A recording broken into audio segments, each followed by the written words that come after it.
Oh my goodness, today is a very special day and one I've been waiting nearly the whole year to celebrate, and today I am celebrating Alan Watts, a man who, there are so many people in this list of 365 festivals that I love dearly with all my heart. And it's crazy to think that this man, whose life only just overlaps with my own because I was barely born when he was almost coming to the end of his life, has had such a profound effect on me. I have spent hundreds of hours listening to the talks of Alan Watts.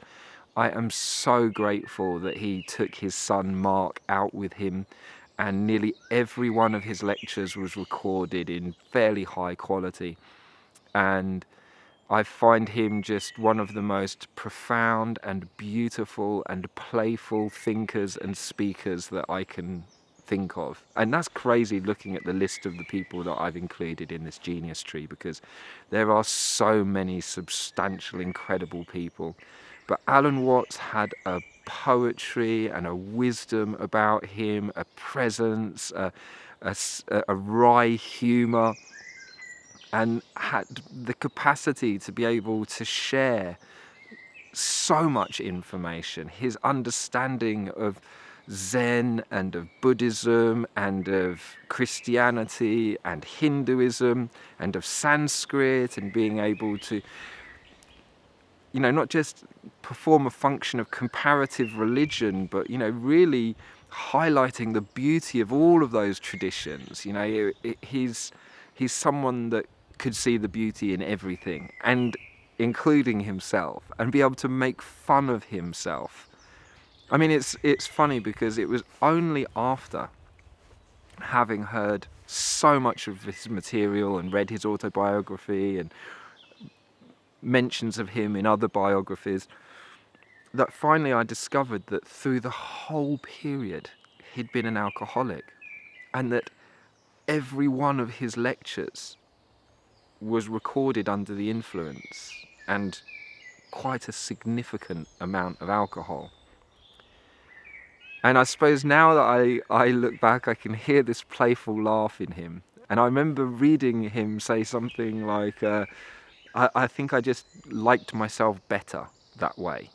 And he sounded like great fun to be around. Now, maybe there was a flip side that we didn't see. Maybe Alan Watts in the morning was a moody drunk. I've got no idea. But I kind of think of him like the drunken master in Kung Fu. That someone who, despite being drunk, has this incredible capacity for self-defense, or in his particular case, of expressing himself articulately and cogently. He would do lectures that went on for an hour and were clearly unscripted, and yet seemed to be absolutely on point. A journey, beginning, middle, end, concluding as if that was the whole thing had been strategized. Now, my personal feeling about it is that he was basically channeling, and he might have had a rough idea of where he was starting and where he was going, but ultimately he just opened himself up to being a channel and talking and about the things that he was interested in, the things that he cared about. So Alan Watts, I can't recommend him to people enough, but I also know that he's going to leave a lot of people dry. He was a kind of person that he was from a very well-spoken English background.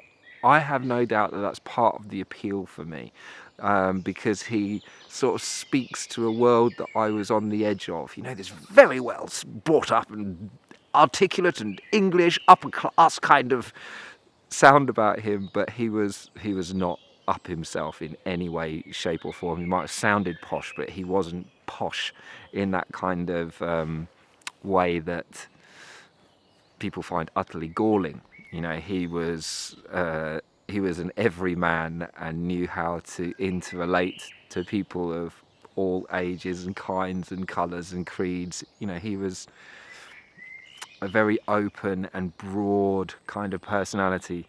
And, some people, just don't resonate or don't have the patience or the capacity to listen to someone talk for an hour, and I get it. Although, if you like my videos, then possibly you've got patience and don't mind someone talking for a while. But I don't suppose in these celebrations I'm really trying to persuade anyone to share. I'm just sharing the genius that I see in those people. And I think the unique style and talent that I see in Alan Watts was an incredible thirst for information. Like, he's someone who'd read almost the entire works of Carl Jung, if not the whole lot, and managed to digest that into a form that he was able to share with other people. He understood and researched so much about different religions and managed to condense their essences into ways that the forms that people from the West could understand. He even was able, in the language of language, to show that language has its own limitations. That he managed to show people in a form of thought that thought was completely incapable of solving the problems of thinking.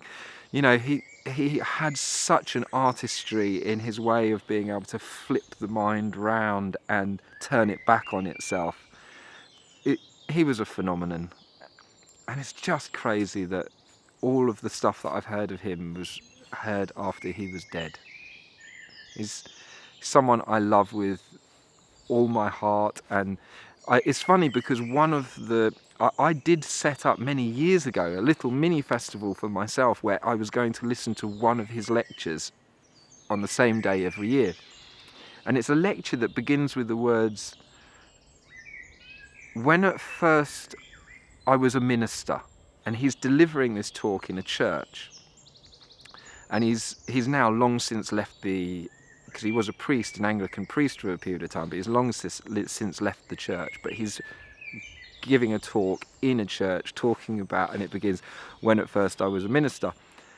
And I've never been able to find that talk again. You know, a lot of Alan Watts material has been taken down off the internet because of copyright issues. And I've never managed to find that one, even though there's a library online with all the transcripts. I cannot find this particular talk, which was beautiful. Such an amazing talk. And what's even worse now is that trying to find Alan Watts material online has become a nightmare.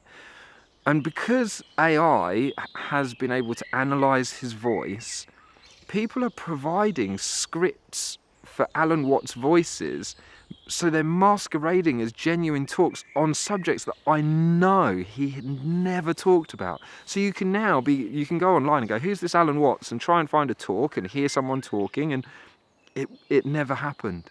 It's a complete fake.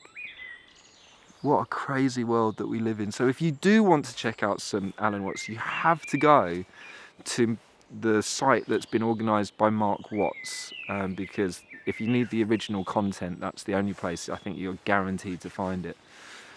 But anyway, I love this man. He's had such a profound effect on my life. He's helped me through many problems, given me insight, and allowed me to come to terms with my own mystical life. Because I find myself bridging this world of scientific atheism and wrestling with the fact that I've had these spiritual experiences, these out-of-body experiences, near-death experiences that just are not explained by the general, rational, reasonable mindset.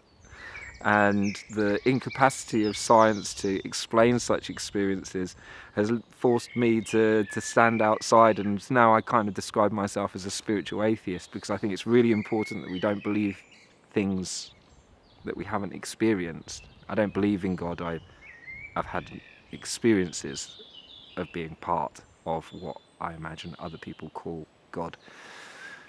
Oh, I'm going into a whole other area here. How can you talk about Alan Watts without going into the profundity of the stuff that he talked about? I could only really just skim across the surface. So today I'm celebrating Alan Watts.